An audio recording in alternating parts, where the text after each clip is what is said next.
Hi there, I'm Sarah Soul. I'm a shamanic practitioner who focuses on ancestral healing. And what I'm doing with this video today is inviting you to participate in one of my embodied soul ancestral healing circles. We meet for 9 months in person or on Zoom. And during that time, we tend to deeply and gently certain dynamics within your body spirit system that are no longer serving you. And we do that in partnership with the ancestors. You may already be drawn to this work and know what I'm talking about, but in case you don't, I want to describe it for you a little bit more in detail. You may be experiencing feelings in your current life, experiences of being very lost or alone. You may be asking questions of why am I here? Who am I? What is the point of all of this? So those questions of meaninglessness, purpose. There might have been a very recent significant change in your life, such as a divorce, the ending of a relationship, perhaps the loss of a spouse. Perhaps your kids are all grown up and are out of the house, or you're nearing retirement, or you've entered in retirement, and so your life is taking a whole new shape. You may also be at the peak of your productive life.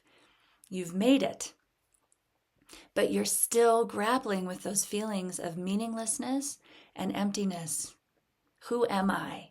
What am I doing here? Why am I so anxious? Why do I have so much fear?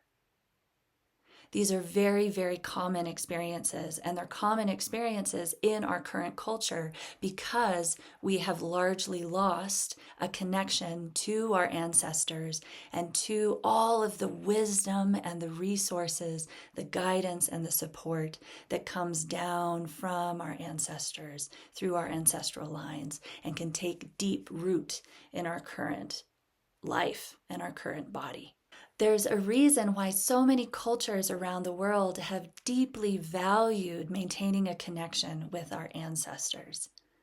That's because the ancestors have completed their life path. They've passed from the physical realm through death into the spirit realm. They've learned everything that they were meant to learn in their life.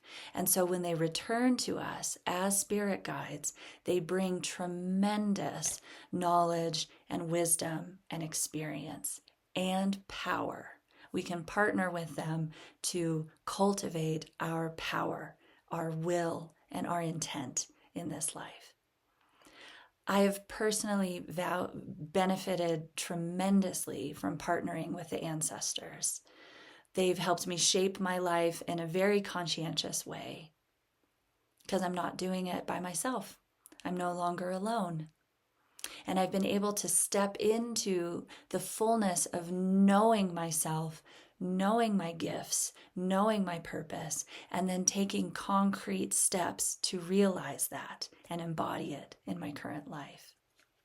What we do over the 9-month period in the ancestral healing circles is we first prepare our physical bodies and our spirits, our souls, for communing with the spirit realm. This might be something that you are already familiar with, or you might be brand new to that practice, to a shamanic journeying practice. Wherever you are, experienced, a complete beginner, these circles are for you. It is wonderful to develop and cultivate this skill within a group of dedicated practitioners. And so we first prepare ourselves to commune with the spirit realm.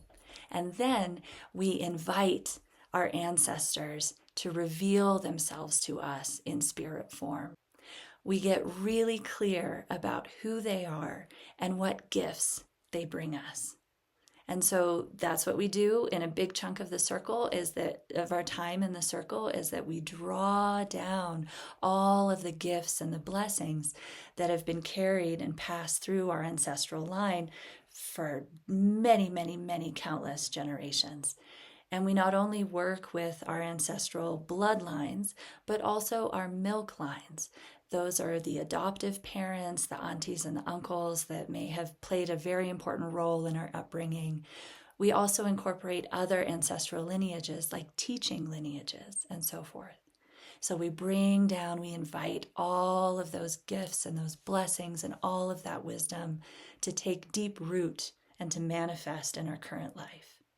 And then, in a more empowered and stabilized state, we also partner with the ancestors to identify and tend to specific spiritual and energetic illnesses that may be present in our current life and also in our entire ancestral line.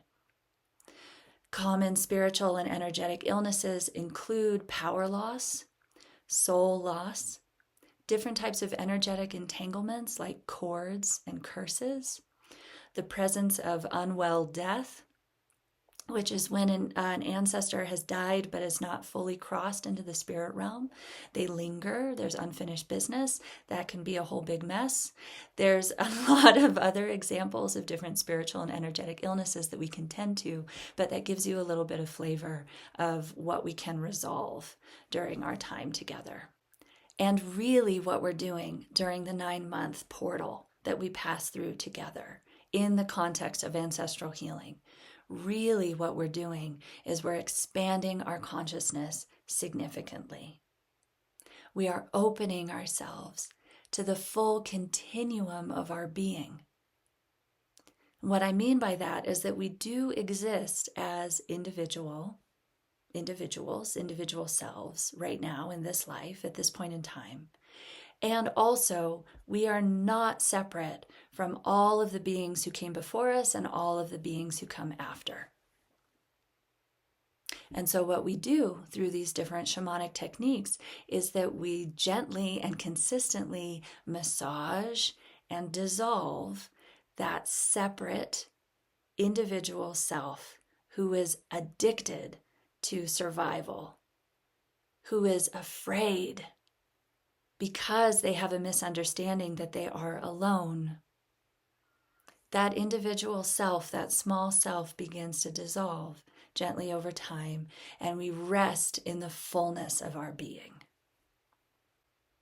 In this way, we are building up our souls, and we are bringing our consciousness and our souls into every single cell of our bodies. And when we do that, and when we rest in the fullness of ourselves, we can truly engage with absolutely anything that life throws at us. And I'm not exaggerating there. Absolutely anything that comes our way, we are in a place of greater power and capacity to tend to it. And we make more conscious decisions about how to shape our life so that it is in alignment with our true purpose and our true gifts and what we're here to do in this individual life, and how we serve the well-being of our entire ancestral line. So we do it for ourselves, and we do it for everyone as well, for the benefit of all beings everywhere through space and time. That is why I call these circles embodied soul ancestral healing circles. I would love for you to join. It's time. Let's begin.